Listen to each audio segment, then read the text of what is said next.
नमूना recording studio Rajgir.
छौड़ी बना ले जब सैया गे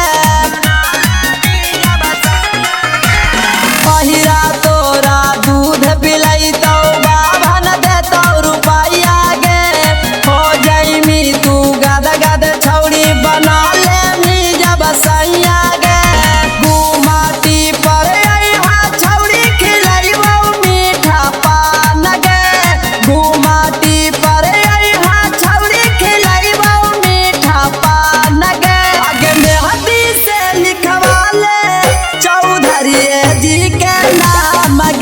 आगे में हदी से लिखवा ले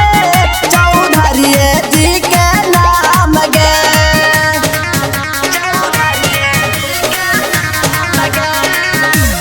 नमूना रिकॉर्डिंग स्टूडियो राजगीर।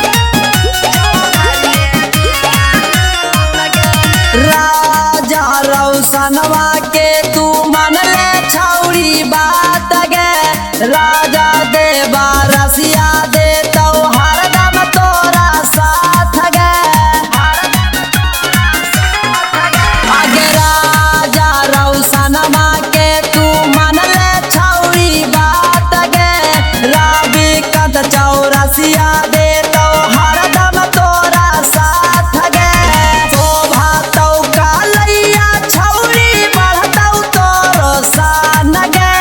शोभा तो कालैया छौड़ी बढ़तौ तोरो सान गे आगे में हदी से लिखवा ले चौधरी जी के नाम गे आगे में हदी से लिखवा ले चौधरी जी के नाम गे नमूना रिकॉर्डिंग स्टूडियो राजगीर।